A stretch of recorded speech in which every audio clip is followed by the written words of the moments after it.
অনেক অমুসলিম সমালোচক অভিযোগ করে থাকে, নবী মুহাম্মদ সাল্লাল্লাহু আলাইহি ওয়াসাল্লাম কেন আয়েশা রাদিয়াল্লাহু তাআলা আনহাকে 6 বছর বয়সে বিয়ে করেছিলেন এবং নবী মুহাম্মদ সাল্লাল্লাহু আলাইহি ওয়াসাল্লাম কেন অনেকগুলো স্ত্রী গ্রহণ করেছিলেন। আসসালামু আলাইকুম ওয়া রাহমাতুল্লাহি ওয়া বারাকাতুহু। আলহামদুলিল্লাহি রাব্বিল আলামিন ওয়াসসালাতু ওয়াসসালামু আলা সাইয়্যিদিনা মুহাম্মদ ওয়া আলা আলিহি ওয়া আসহাবিহি আজমাইন। প্রশংসা আল্লাহ সুবহানাহু ওয়া তাআলার জন্য, শান্তি অবতীর্ণ হোক জনাবে মুহাম্মদুর রাসূলুল্লাহ সাল্লাল্লাহু আলাইহি ওয়াসাল্লামের প্রতি। অনেক অমুসলিম সমালোচক অভিযোগ করে থাকে, নবী মুহাম্মদ সাল্লাল্লাহু আলাইহি ওয়াসাল্লাম কেন আয়েশা রাদিয়াল্লাহু তাআলা আনহাকে 6 বছর বয়সে বিয়ে করেছিলেন এবং নবী মুহাম্মদ সাল্লাল্লাহু আলাইহি ওয়াসাল্লাম কেন অনেকগুলো স্ত্রী গ্রহণ করেছিলেন। অনেক ধর্মে মনে করা হয় বিয়ে করাটা নবীদের জন্য প্রযোজ্য নয়। মনে করা হয় ধর্মগুরুরা তারা সংসার জীবন যাপন করবে না, তারা বনে জঙ্গলে বসবাস করবে, তারা গাছের লতা পাতা খেয়ে জীবন যাপন করবে, তাদের কাছে লোকজন যাবে, তাদের পায়ে সিজদা দিবে, এরকম মনে করা হয় ধর্মটাকে। আল্লাহ সুবহানাহু ওয়া তাআলা বলেছেন নবীদের বিয়ে করাটা এটা একটা স্বাভাবিক বিষয়। পবিত্র কোরআনুল কারীমের সূরাতুর রদের 13 নম্বর সূরার 38 নম্বর আয়াতে আল্লাহ সুবহানাহু ওয়া তাআলা বলছেন ওয়ালাকাদ আরসালনা রাসূলাম মিন ক্বাবলিকা ওয়াজআলনা লাহুম আজওয়াজাও ওয়া যুররিয়া।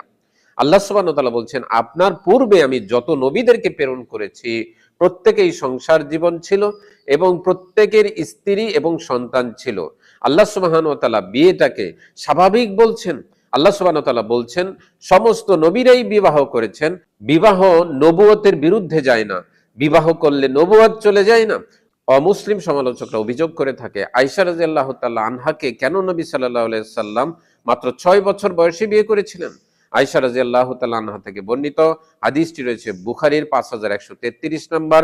আয়েশা রাদিয়াল্লাহু তাআলা আনহা বলেন যে নবী সাল্লাল্লাহু আলাইহি ওয়াসাল্লাম 6 বছর বয়সে আমাকে বিয়ে করেছিলেন, 9 বছর বয়সে তিনি সংসার জীবন যাপন করেছিলেন। আরবের তৎকালীন সামাজিক অবস্থা এমন ছিল না যে মেয়েরা 16 বছর আগে বিয়ে করতে পারবে না।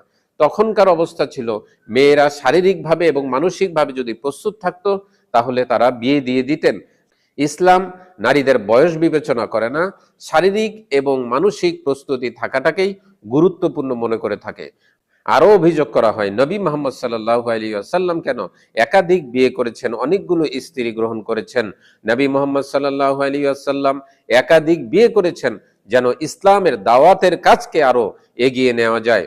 আল্লাহ সুবহানাহু ওয়া তাআলা নবী সাল্লাল্লাহু আলাইহি ওয়াসাল্লামকে আদেশ করেছেন, নবী সাল্লাল্লাহু আলাইহি ওয়াসাল্লামকে অনুমতি দিয়েছেন।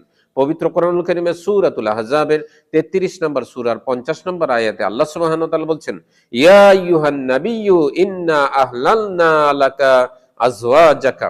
হে নবী আপনার স্ত্রীদেরকে আমি বৈধতা দিয়েছি।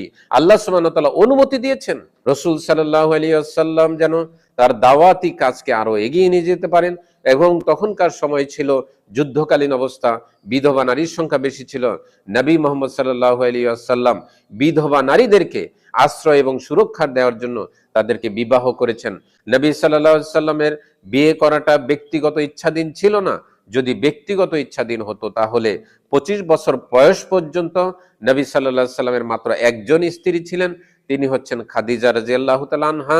যদি ব্যক্তিগত ইচ্ছা হতো তাহলে 25 বছর বয়সেই নবী সাল্লাল্লাহু আলাইহি ওয়াসাল্লামের আরো একাধিক স্ত্রী থাকতেন।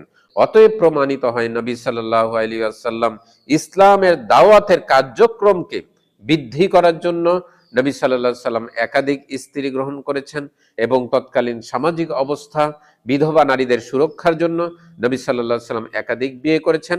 নবীদের বিয়ে করাটা কোনো দোষণীয় নয়।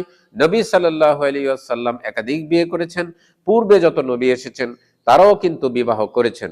বিবাহ করলেই নবুয়ত চলে যায় না, বিবাহ নবুয়তের বিরোধী নয়।